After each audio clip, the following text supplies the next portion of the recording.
We are recording this session, just so you guys know. We record all of our trainings, so you can view them later on YouTube if you'd like. If you need that YouTube channel, contact Michelle in our office. It should be on your welcome email.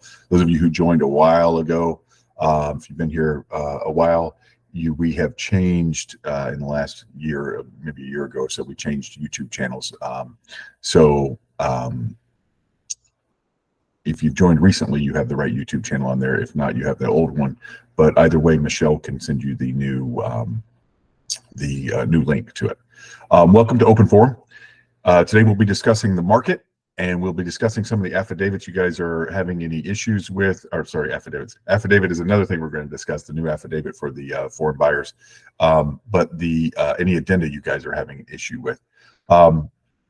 So before we get started, are there any questions? Anything burning on the top of your mind before we get started? Okay. There's also a question someone had that I wanted to get into today that I spoke with them about yesterday, and I don't remember what it was. But oh, there was a question. I do not see the young lady in here that asked it, but we're going to talk about it anyway. All right. Let's get started with this. I'm going to do a screen share. Guys, the first thing I want to talk to you about is something that came on today. If you got your Florida Realtors email today, you saw the affidavit rule is effective today. We talked about this affidavit. It is for you guys. Of course, you know, this thing has to go through any closing that you have with the buyers on Senate Bill 264. You guys remember we had an attorney come in and talk to you guys about this when it first passed. It's now in effect, obviously, since July, but it is the new contract has it where it is it shows that it's not your liability, but you're supposed to talk to them about it. And this is an affidavit they're going to sign that's going to take all of the responsibility off of you, because at this point, either they're legal or they're lying. So, and it's on them if they are. So that is what starts today, the affidavit that you get signed with them. It can be found at the Florida Administrative Code and Register website. So if you got this email today from the, well, I'll just take you there.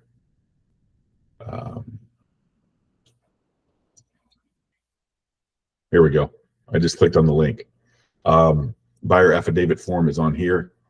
Let me do this. I'll put the link in the, I'll put the link in the chat for you guys.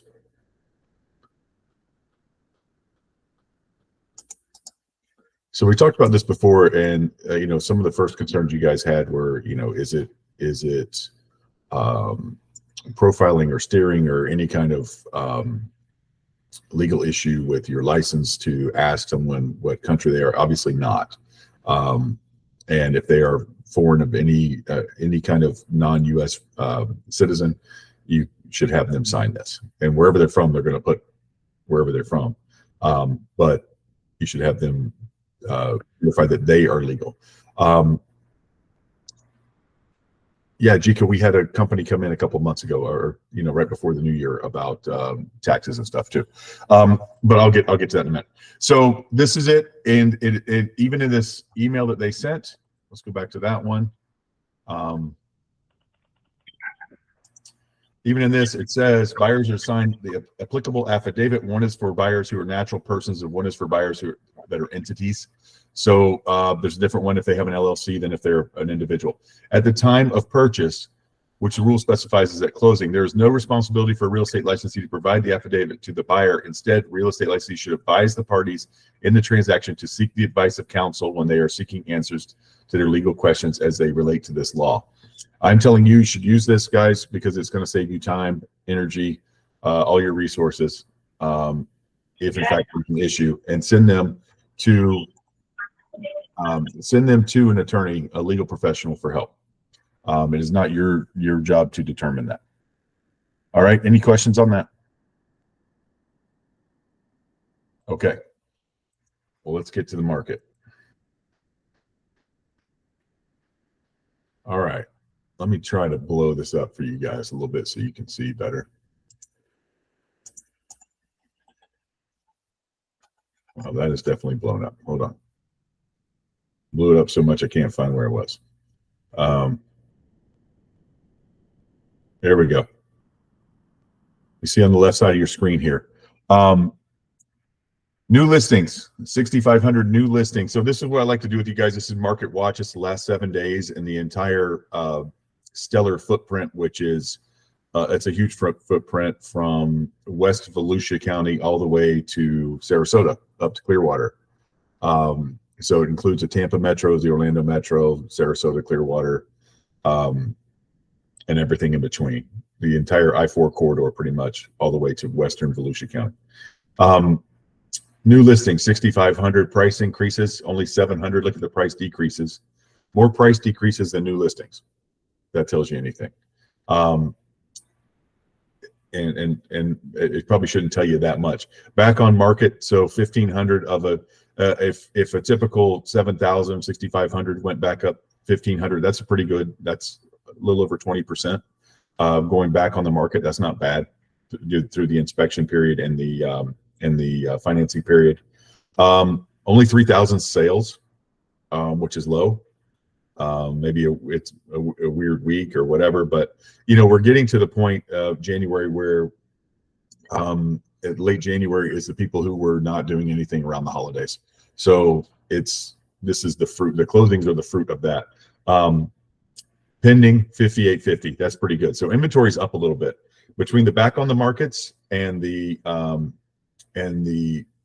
750 more new listings than pendings. There's more inventory on the market, so that's a good thing for now. Interest rates are falling, and people are excited about that. We're seeing a little more activity. So if you have any questions about that, that's a good thing. We're going to see more and more activity. Mortgage applications are up, which means you guys are out there doing more work with buyers, which is really good. Any questions about the market? You guys know what's going on with the 10-year bond, et cetera. It's under 4, right at 4 pretty much, but it's under 4. 10-year future on the mortgage market. Any questions on any of that stuff? Nothing. What are you guys seeing in the market?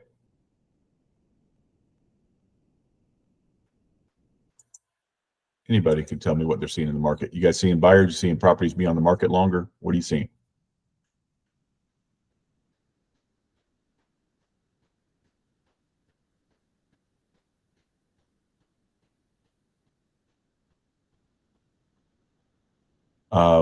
Looks like it's slow. You're seeing buyers. You are seeing buyers. Lots of buyers. Not as many. Yes, properties are taking longer to sell. What do you guys think that is?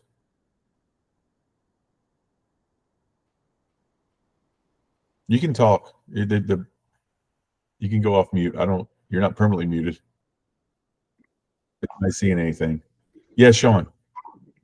I'm seeing some of the sellers are still on that bubble pricing, and so their property's been on the market longer, and the prices are reducing now.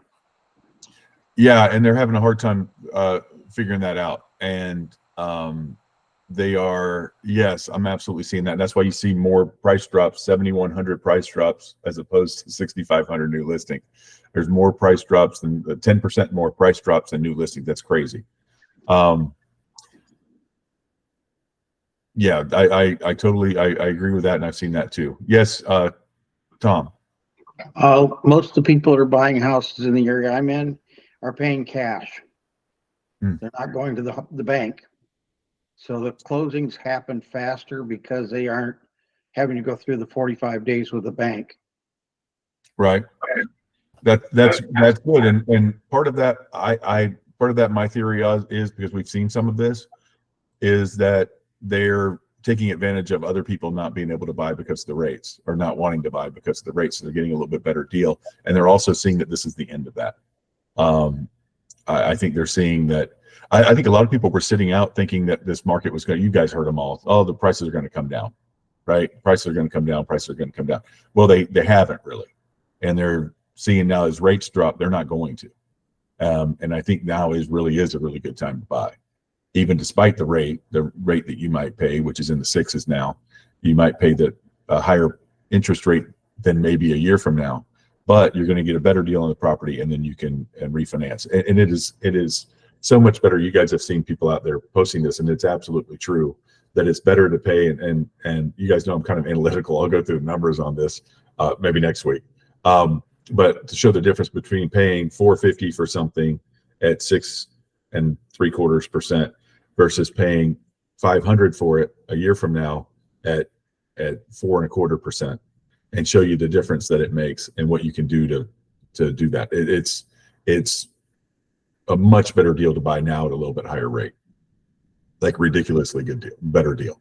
It always makes more sense to pay less for a property because you'll always have that as opposed to making higher payments for a couple of years.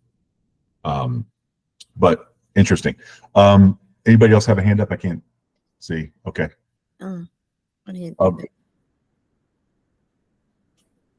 Pauline, did you have a question? I do. I just wanted to let you know that here in Sarasota, what I'm seeing is more and more condos on the market because of the increased maintenance fees. The prices are not going down, but the condo market is going up. There's more and more listings of condos. Yeah. And as inflation goes up, do you think these everybody's raising their prices on everything? And this is a backlash from inflation, and they update every year. I live in a townhouse, and ours went up significantly. They were pretty low, but they went up significantly. And that's because all of the price increases over the last year, now they're readjusting their budgets because they have to. So it's those things are catching up with HOA fees for sure, because this is all of the things that go into your HOA, taking care of the common areas. The price of roofing has gone up. They're going to increase their reserves. They're going to increase everything. So yeah, those rates are going to go up. And yeah, it's a lot for people, especially in a retirement area where people are on, a certain income. Well, they're actually choosing to buy us going back to a single family home. Mm-hmm. Mm-hmm. Yes, because the only thing going to get them then is insurance and property taxes, but all that stuff is nailing everything. Right. Daniel. Yeah, I want to ask. Somebody asked me a question the other day. A person with a house that has a low interest rate and got good equity on it. It's a good deal to sell it and buy another one right now. That's a reason haven't seen a lot of transactions and a lot of inventory, Daniels, because people don't want to move out of their 3.75 interest rate into a 6.75 interest rate. That's the reason people aren't selling their houses. That's why we're having a hard time getting sellers.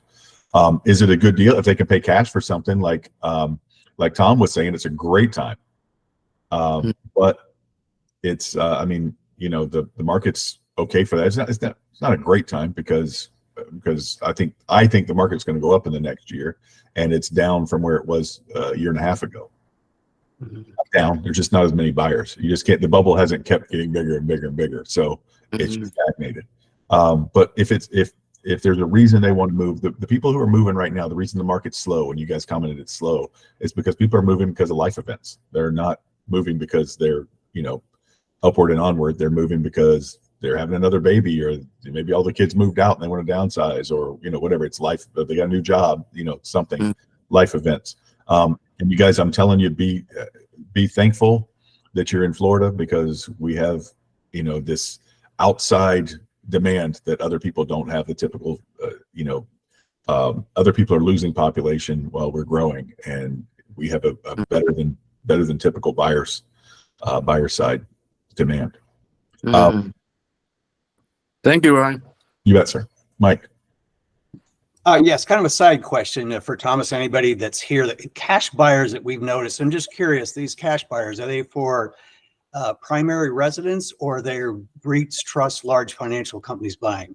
Anybody notice the percentage of who they are?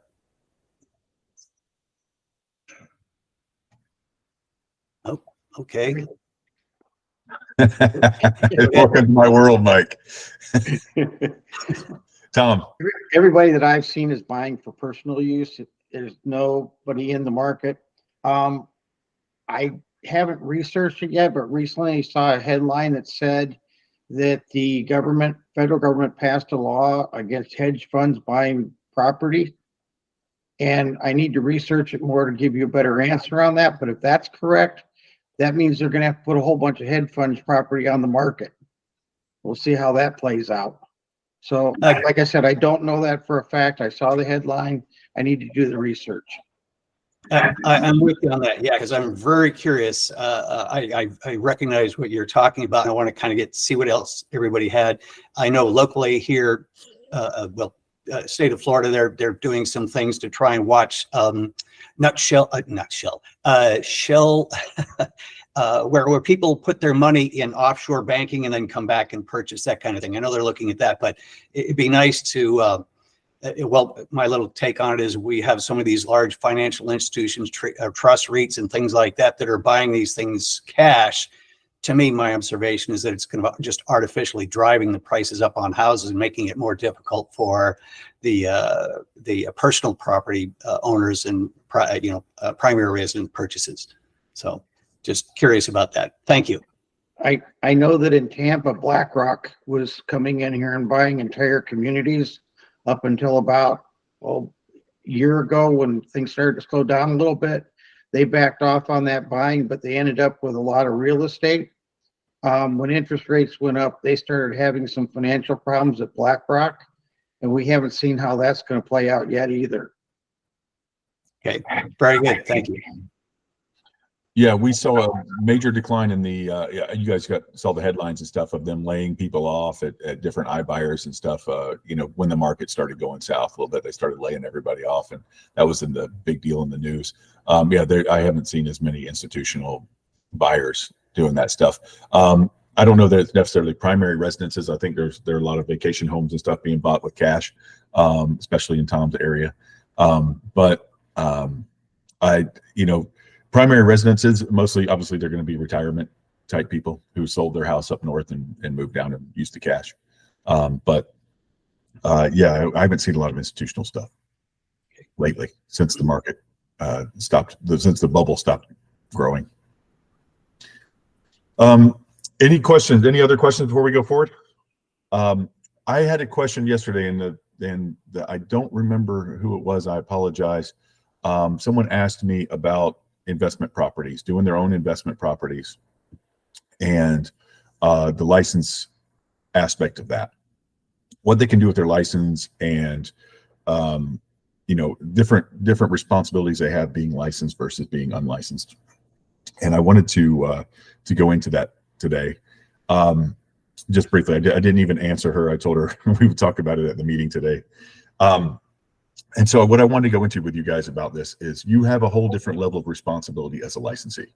Okay, the good part about this, and when people say they want to be real estate investors, it's probably better to be unlicensed than be licensed, because you have a whole different thing. Obviously, you have to disclose that. That's basic. But you also have the responsibility to let everyone you deal with know the market value of their property, which a regular investor does not have to do. You have to be very careful when dealing with anyone over the age of 65, even if you do disclose the value of their property. It's just hard. Most real estate investors want to, and I'm going to use this, the air quotes, steal a property. That's how you make money. You get a really, really good deal. You have a duty, a legal duty to, and yes, you're personally liable, not just your license, but you're personally liable for taking advantage of people, specifically the elderly, if you do not give them a market valuation of their home, an honest market valuation of their home. I just want to be very clear with you guys about that. You definitely have duties when you're doing your own. We have a lot of you guys who do your own investing. So I wanted to be very clear with that. When you do this, it's very serious and very clear laws about this. And some people are even more, certain classes are even more protected, particularly the elderly. So just want to be very clear about that. Any only for Florida transactions, Gigi, I do not know. You're still a licensee if you buy a house in Georgia, but you're not licensed there. I do not know that. I don't. So You can go rob them blind in Georgia, but you can't, I don't know if you can do that or not. So no, you have a duty as a licensee. And I'm not saying that you guys would go and take advantage of people, but you have to go above and beyond making sure you document you're not taking advantage of people, particularly with those of a certain age. All right. I just wanted to give you guys that. It was too long to explain to her in a text, so I wanted to answer it here, and I wanted everybody to hear that. So be very careful when you're out there. Make sure you're disclosing and you're documenting everything, all these discussions you have with people. Okay. So let's move forward. We have been having problems with some. Do you guys have any questions on affidavits? I'm sorry, I keep saying that. Addenda, any addenda that you guys are having issues with? I've seen some of you guys have issues with some of them, and I wanted to go over those. One of the questions, yes, Tammy, go ahead. I recently put a contract in, and it was a CDD community, and the agent is 35, the 35, top 35 under 35. She texted me back and said that her broker was an attorney and said that we don't need the CDD addendum only when I think it sells like the first time. That's correct. It says it on the addendum. So we don't even need CDD addendums anymore, really, unless they're purchasing it brand new, correct? Right, because it shows up on their tax. Right. Okay. Yeah. I like CDD addendums if the addenda. If they're if it's your customer, yes, I like it because it just discloses. Well, she didn't sign it and said we didn't need it. She's Right. she's the listing agent and the owner. Okay. And so she didn't sign it, and I just eliminated it. We eliminated it off the contract. And Okay. I mean, my people did sign it and they did see it, but she didn't execute it. And you had the buyer who signed it and saw it? Yeah. You're more than covered. I like that. That's fine. Okay. That's what, guys, just so you guys know, HOA disclosure, anything that's a disclosure is for the buyer from the seller. At some point, and I tell people this about the HOA disclosures or condo disclosures, at some point someone sold somebody something and didn't mention the HOA, and the buyer bought it and they tried to park their truck in the driveway, or they got the coupon book to pay their HOA thing, and they're like, what is this? I didn't know we had an HOA here. I know we have a gated entry and this and that, but I didn't know we had an HOA. So they went to court, and so the Florida Association of Realtors decided it's a good idea to make everybody disclose it. And so the important part is, as you see on an HOA disclosure, for example, the seller doesn't even sign it; they just initial. The buyer has to sign because it's really for the buyer. All right. And so if you had your buyer sign that, that's great. It doesn't matter if it ever goes anywhere. You tried. You had your buyer sign it, seller refused to sign it. Perfect. But yes, that is for the first time. So it's typically if we had an HOA addendum and this, for some reason, the seller, well, I guess I have to do that initially because we don't get paid if we don't have all these addendums, certain ones, if they're all not signed correctly. I know the CDD won't matter because I wouldn't submit it unsigned to paperless pipeline, right? No, you'll have it. You can put it in there. Yeah, you can guys, you can use paperless pipeline. Well, but she'll probably say your seller didn't sign this, so you can't get paid because your seller didn't sign this. Who would say that? No, she's not going. Kayla. No, she's not going. She's nice. She'll ask me. No, I'm not saying that mean. I'm just saying she's efficient and she's going to notice that it's. No, she's going to ask me. She's going to say, do we need a CDD addendum? And I'm going to say, what's the deal? I'm going to look into it and that. So I appreciate, just email her when you do it, or put a note on it. Say, this isn't required. I just wanted to keep it here. You can there's even a thing to pull down, something that says not required, but just storing documents, something like that. Yeah, I knew that, but I didn't. Okay. Non-required document or something like, just put it under that. Okay. Keep it in there. Guys, you're welcome to submit anything you want into paperless pipeline. Those of you who haven't used it yet, if you have any kind of questions or anything, contact Michaela. She is the queen of that thing. But there's a thing you can, please feel free. It's going to keep it in the cloud for 10 years, which is as long as you'll ever need anything. In case your motherboard of your computer blows up or something, you'll always have it in the cloud. Feel free to put any documents on there, not just the required ones. But there is a pull down for, escrow receipt, for contract, for this and that. And then there's one that says non-required document. Just use that so she doesn't go pouring through your other stuff. She doesn't need to save her time. But use that, or you can put on there, not required CDD, something like that. And she's not going to hassle you about that. It's not on your checklist. She's not going to hassle you about it. Okay. All right. That's a great question, though. I appreciate that. I had it from somebody else about 2 weeks ago too. And that's when I learned that I read through it and said, nope, you only need it the first time. I just always assumed that you needed it. I wanted to talk to you guys about the 1031. We had a thing with this, which is my favorite addendum, because it says nothing. It says, if initialed by all parties, oh, you guys can't see it yet.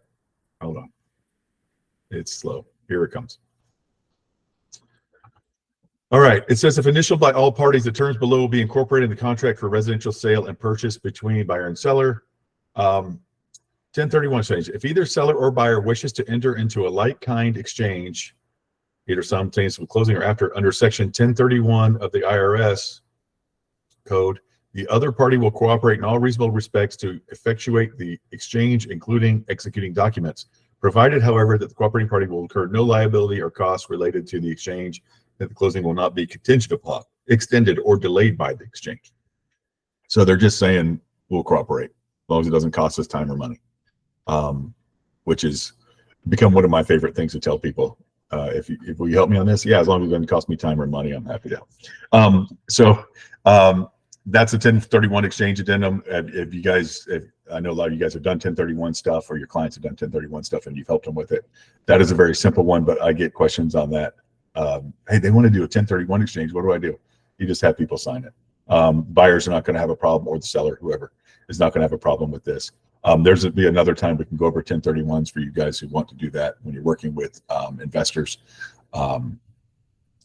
So let me know when you guys want to do that. Let's do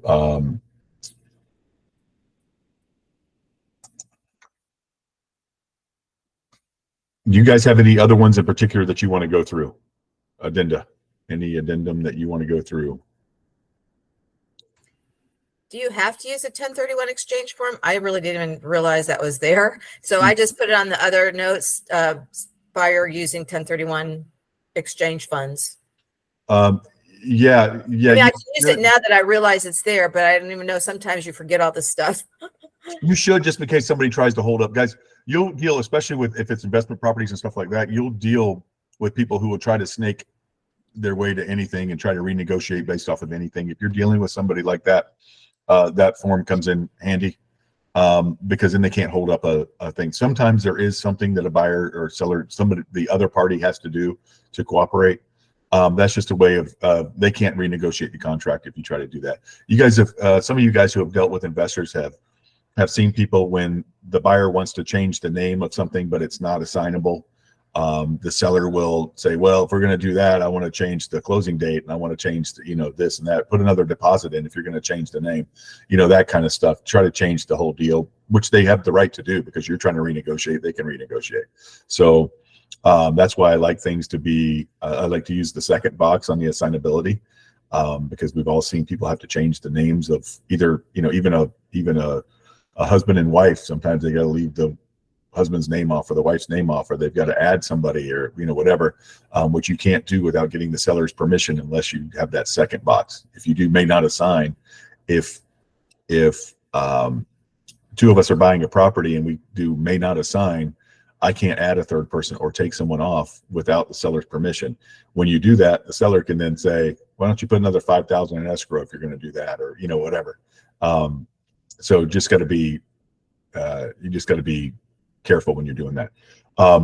So yes, I like to have the 1031 form signed, because then nobody can say you're changing the deal on us or anything like that, or why do we have to sign these forms? I'm not signing this unless you do that, unless you leave the washer and dryer, or whatever it was that we had already negotiated. Okay. So let's talk about any other questions? Yes, Sean. Ryan, confirming Bill 264. You mentioned an affidavit. I had a couple by end of year, and that language is actually on the new listing or contracts now. Are you saying that there's an additional affidavit, or is it that language still fine on the contracts? I'm not just saying it, because I had a purchase contract in the new FAR bar purchase contracts actually has that, foreign entities, Czech Republic of China, and different language on there. Is that what that's the 264 bill? No. Yes, that's for that bill, but that's not what that is.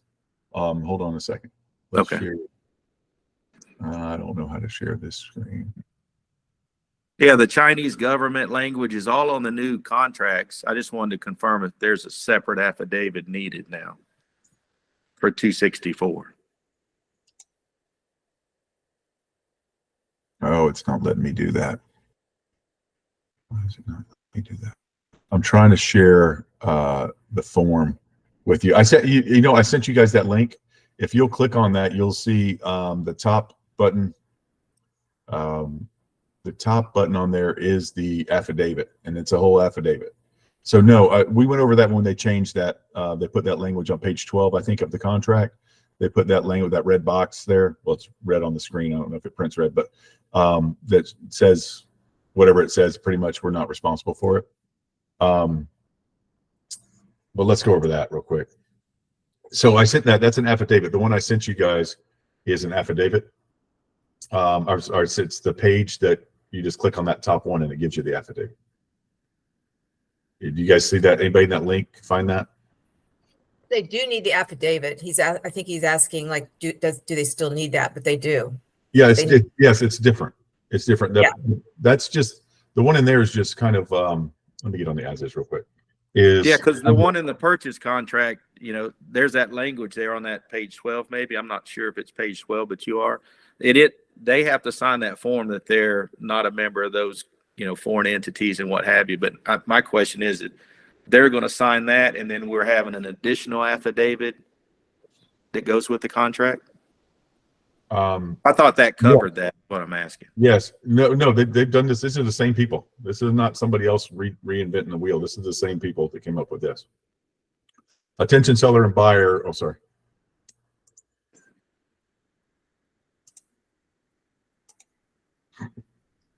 This is what Sean's talking about. So you guys know. It pops up on your screen slowly. All right. Attention seller and buyer, conveyances to foreign buyers. We went over this 6 months ago, whenever they put it in here. In part, limits and regulates the sale, purchase, and ownership of certain Florida properties by certain buyers who are associated with foreign country of concern, namely the People's Republic of China, the Russian Federation, the Islamic Republic of Iran, Democratic People's Republic of Korea, the Republic of Cuba, the Venezuelan regime of Nicolas Maduro, and the Syrian Arab Republic. It is a crime to buy or knowingly sell property in violation of the act. At time of purchase, buyers must provide a signed affidavit which complies with the requirements of the act. So, yes, this is all part of that, but this is at time of purchase. Seller and buyer are advised to seek legal counsel regarding the prospective obligations and liabilities under the act. This is the same thing this email is telling you today is the same thing it says on here. But now the affidavit is not produced necessarily by title companies. They've got a uniform one. And this is the one that I would like for you guys to get signed up front because it'll save you time and your buyers and sellers time, the other side of the transaction time. And yeah, buyer and so I don't know what's happening. This is a great thing. I have no idea. And this is a question. I know you're all confused because I am too. I don't know what's going on when, Mr. or Mrs. Russian goes to the attorney and what the attorney says, like, well, where is this property? I don't know yet. Well, how close is it? I don't know yet. Well, where's a map showing where I can buy? Nobody knows.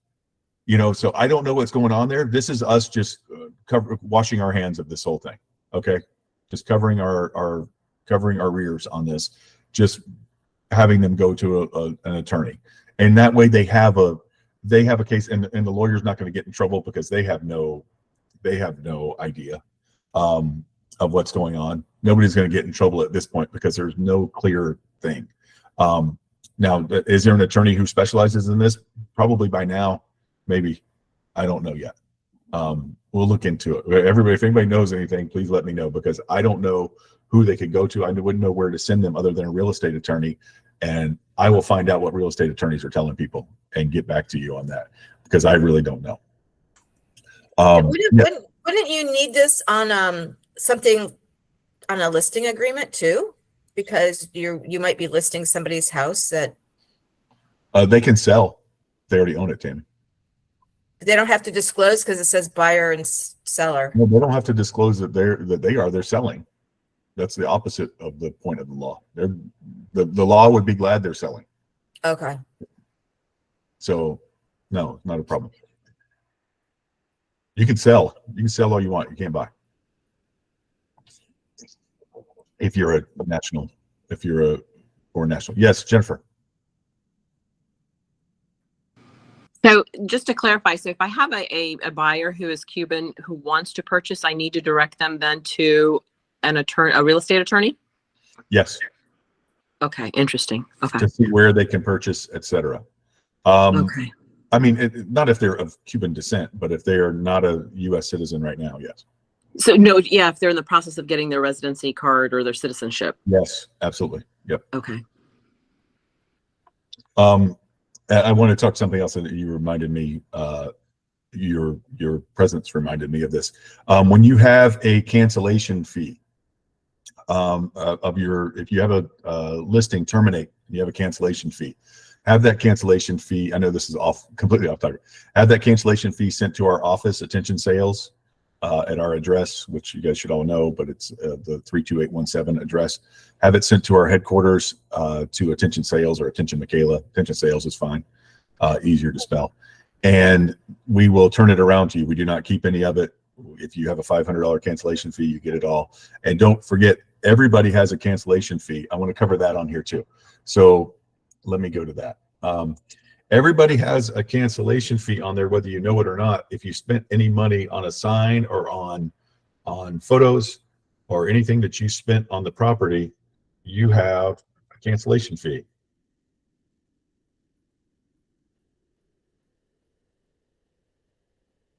Please use this. You guys see where I'm clicking on this one? ERS 18TB, transaction broker. That means exclusive right to sale. It was redone in 2018, transaction broker. Please use that one. I know I talk about this a lot on here. You're going to run into other FRI agents. We now have 1,000 of you. You're going to run into other ones. So please, please, please use that so you don't have to go back and do, either you're going to be in violation if you don't do it, which is to transition to transaction broker. So just use a transaction broker one the first time.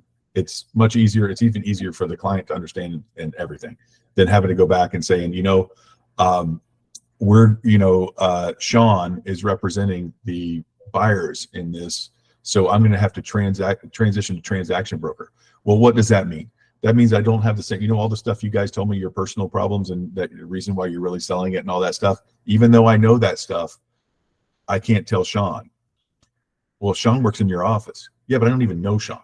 I mean, it's like we're not the same person, but we are the same person because it's done by broker. So we're pretty much the same person, even if I don't know Sean, and I wouldn't tell him your secrets and everything else. It just it's hard to explain. It looks bad. Just use a transaction broker form from the beginning. You're going to run into, or you're getting the sale yourself. That's even worse to explain that to them. Well, I'm going to get, the 6% we talked about. I'm going to get all 6%, but I can't tell them your secrets and stuff, right? So I'm still working hard for you guys, but you're working for them too. Yeah, but just so you don't have to go through that transition. That's an awkward conversation.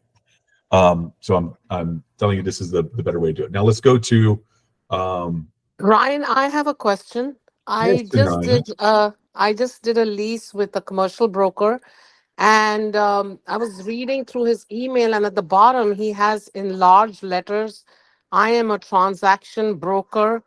So he's actually basically declaring that he's a transaction broker for every deal, right? Guess what, Sunaina? You are too. And so am I, and so is Pauline and Jennifer and Tammy and Sean and everybody else in this But then room. why is he spelling it out? Because he's pointing out the obvious. I don't know. We're all assumed to be transaction brokers, and that's not an MLS thing or a Association of Realtors thing. That is a license thing. Everybody in Florida is assumed to be a transaction broker unless you. Okay, I don't know why he's putting it like this because he is actually a wise guy, but that's okay. But I just wanted to, because the way he is as a person, I just wanted to, clarify if there's something behind that. If anything, it's a good thing that he's doing that. If anything, it is, he's saying right up front that I have certain duties that a single agent does not. I'm sorry, I have fewer duties than a single agent does. I don't have fiduciary duties if I'm a transaction broker, which I am, unless I enter into paperwork with you as a single agent, then I'm a transaction broker. Okay. So he's actually saying right now, don't tell me your personal business. Don't tell me you've got to sell this property or, you won't be able to afford your dog surgery and he's going to die. Don't tell me that kind of stuff where I know you're super motivated. Just keep everything professional and I will deal honestly and fairly, et cetera, with all the duties that a transaction broker has. If you don't know what those are, then you can look them up and we'll talk about them later. Okay. No, I was just curious. I mean, if you are, why are you doing this again on your email? I just wanted a clarification. Thank you so much. I kind of like it that he's letting people know. Now, does the public know that? No, but now he's covering his butt. The public doesn't know. Yeah, he's covering his butt. That's right. He's covering his butt. Yeah. Thank you. Perfectly fine to do. Okay. Conditional termination. Seller's request, broker may agree to conditionally terminate this agreement. If broker agrees to conditional termination, seller must sign a withdrawal agreement, reimburse broker for all direct expenses incurred in marketing the property and pay a cancellation fee of blah, right? Whatever you put in here. Reimburse broker for all direct expenses incurred in marketing the property.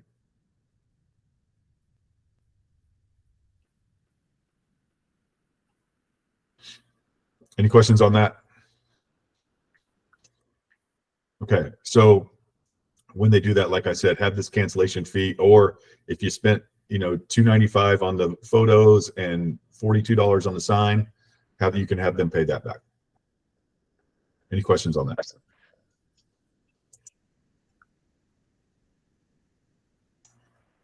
Any questions? Tammy. That made me think. I referred Romina a Up City lead because the guy wanted to terminate. That's why it sparked a thing. But when Up City, when I was giving them the information, they told me that I cannot refer an Up City lead to somebody like in the office like that. Like you said, oh, you can, but they said I can't do that.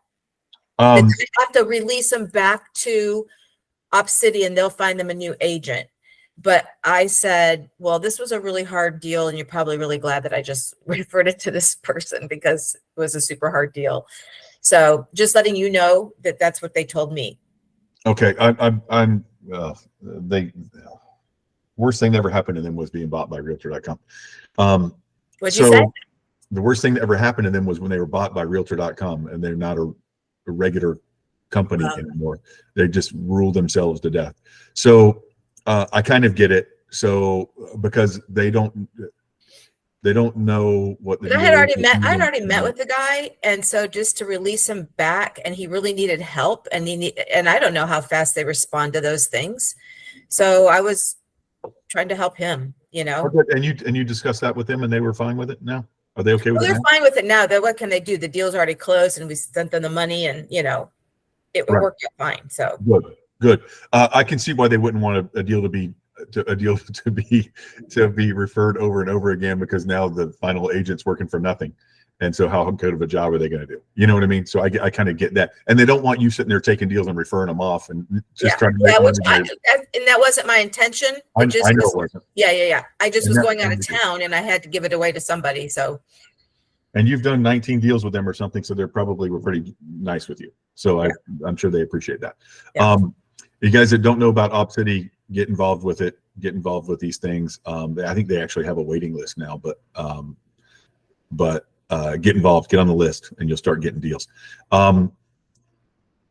What was the other thing I want to talk? Oh, so I don't know if I told you guys this. I got in a big dispute with them about a year and a half ago. They gave us a client 3 years ago to one agent who couldn't find him anything. They were going to buy, but not right now, kind of thing. So that agent, it was a female agent of ours, gave them back. And the reason I say that is because eventually that same people ended up buying through a male agent of ours and they did not, who met them organically, not through OpCity, right? So OpCity gave us a client 3 years ago, potential client, and then 4 years ago, and then 2 years ago, 2 years after that, they met our agent at the grocery store. I don't know, just organically met our agent and bought a house. OpCity tried to charge us for that deal, and they had absolutely nothing to do with it. They sent us the client 2 years before they were ready to buy. But it was the same client, and they really looked stuff up because they found that same client bought something else, or maybe they follow up with them every 6 months or something, and they said, "Oh, we finally bought. Oh, who was your agent?" So, you know what I mean? I don't know. But they really follow up. I don't know what their system is, but they really follow up and stuff. So because they gave it to us, the point of that was because they gave it to our brokerage, and then someone else in our brokerage sold them a house almost 2 years later. They tried to come after us for a fee off of that new. They wanted to go after that new the mail agent for that fee because they made money off them off of referral that he never saw 2 years previous. So it's crazy, but yeah, they chase their money. They have lots of rules and they chase their money. Any questions? All right. I wanted to cover that. What other questions you guys have about anything? Anything that's going on? Well, I would like to follow up on I was one of them recently that used the transaction brokerage addendum.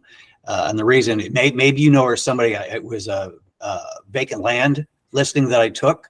And in that particular listing, it doesn't say anything about transaction broker. The buyer comes along, he's a developer. He says, will you write up the contract for me?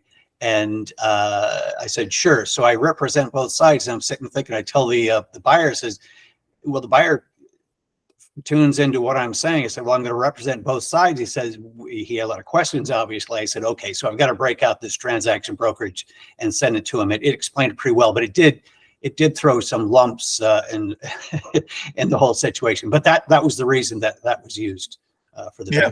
Yeah, you know, you're assumed to be a like we talked about with Sinina, you're assumed to be a transaction broker.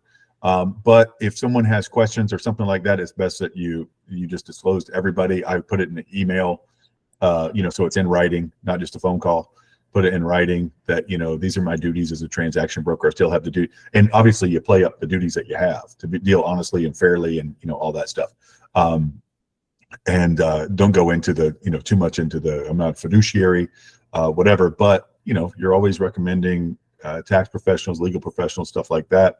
Here's what I deal honestly and fairly through this transaction, with both sides. So there you go. That's our baseline of duties. But I like that. Yeah, do that anytime you feel, you got a feeling, you got like better over disclose here, and so that's fine. I'm just saying if you do the transaction paperwork up front, you don't have to do that. But if you get a bad feeling, then you do. So there you go. Any other questions or comments? But you're saying the listing agreement says if you use the transaction broker listing agreement, he wouldn't have had to do that, or he's saying you don't have that in the land. He's saying they don't have that in the vacant land one, but it's also not a single. I don't think it's a single agent either. I think he would have been fine because you're assumed to be a transaction broker in Florida. Yeah, well, we can pull up the purchase agreements and we'll state, you can pull up the transaction brokerage purchase agreement when you get involved with that. But the vacant land one, working with the seller, didn't mention anything about that. So when the seller found out that I was representing both the buyer and the seller, that's when the question came up. He says, wait a minute, how do I know? And with vacant land, if anybody's worked with those, all the fraud that gets in place, talking to 2 different title companies and things, that's it get pretty scary. And this particular buyer, by the way, had been burned twice, actually gone through closing, and after the fact found out that the seller was not who they were and lost 2 deals. So yeah, so it just kind of gets tricky, but yeah, disclosure on those things and brings everybody into the picture and knows what's going on. Okay, let's talk about that. Let's talk about all the fraud that's been going on lately and why it's always with why is it always with vacant land, or why is it 98% of the time with vacant land? Who knows why? In this situation, a lot of times vacant land sits for such a long time. And in this case, in one of the reasons, the seller, the property's down in Poinciana. The seller lives in Hawaii. It's a wife. She's a widow. The husband passed away 10 years ago.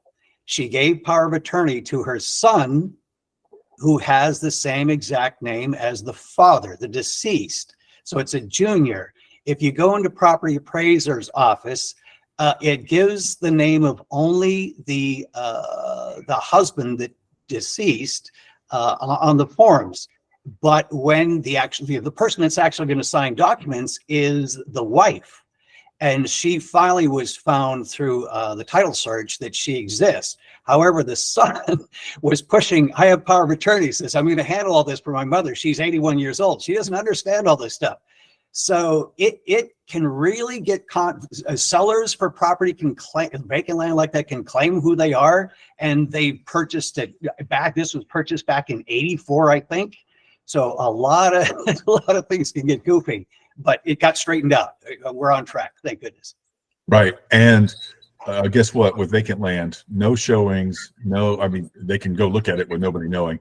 Inspections, appraisals, there's no way you don't have all that stuff like you would with a residential property.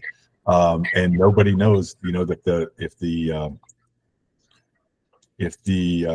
there's no way unless a seller lives right by it or something, or somebody's telling them, there's no way they know that the property's even for sale.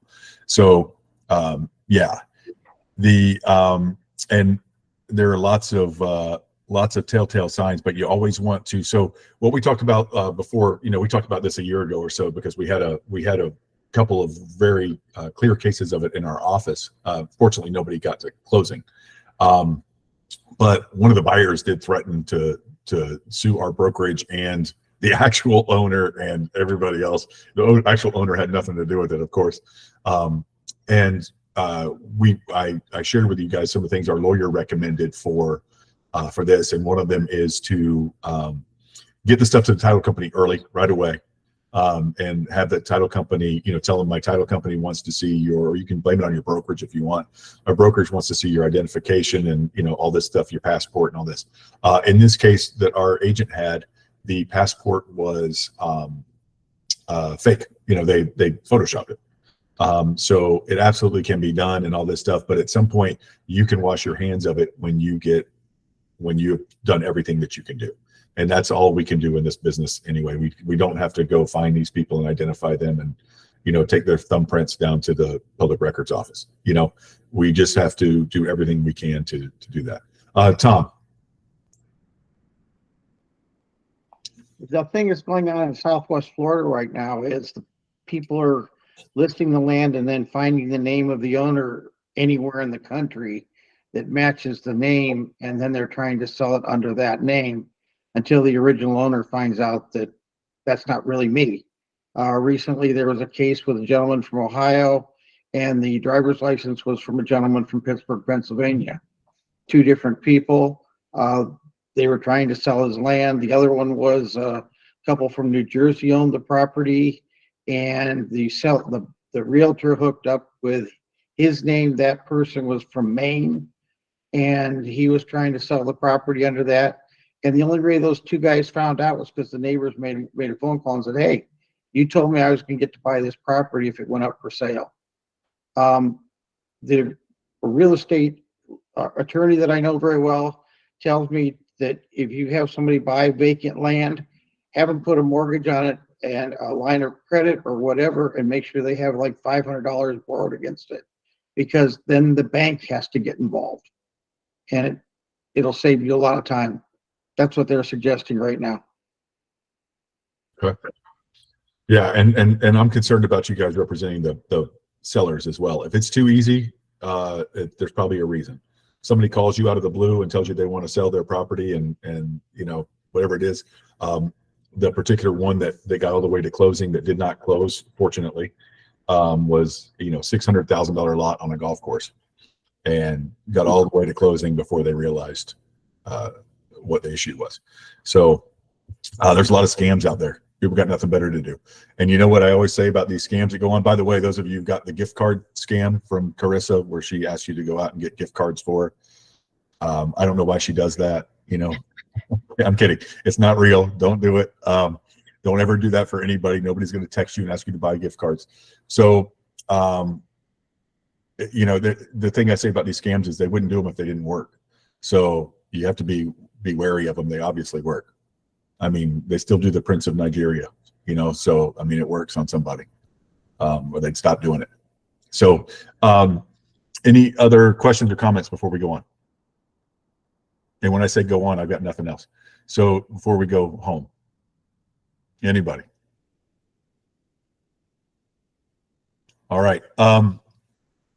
We are scheduling an awards banquet. That's going to be sometime in March. We are excited about the way the market's going. We're excited about you guys. Like I said, we hit 1,000 agents.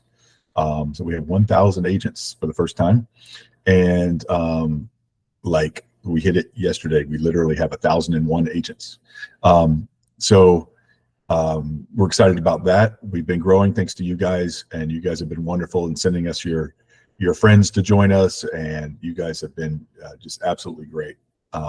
And we're breaking records every year. So thank you all for your hard work, and keep up the good work. If you guys need anything, we're here for you. Like I've told you guys before, you can be as plugged in or not plugged in as you want at FRI, and we're glad to have you all. So thank you very much. Thanks for all plugging in. We had big participation today. Next week, we'll go over some of this stuff. If you have anything you want to talk about next week, just email me and we'll talk about it in the meeting. Or if you don't want to talk about it in public, just email me. And we'll talk to you guys next week. Thank you, everybody. Have a great week. I have one question. The person who's talking about the land, he does land. What is his name? Because I'm on the phone, I don't see all the faces and names. Who was talking about the land? Vacant land? There was Mike. Was it Mike? Mike Sperling. Okay, because I fall a lot into vacant land, that's why. Okay, thank you. Or Tom. Okay, thank you. Thomas Dean. Yes. Okay, thank you. You're welcome. All right, guys. Mhm. Sanina with a buzzer beater. All right, guys. We'll see you next week.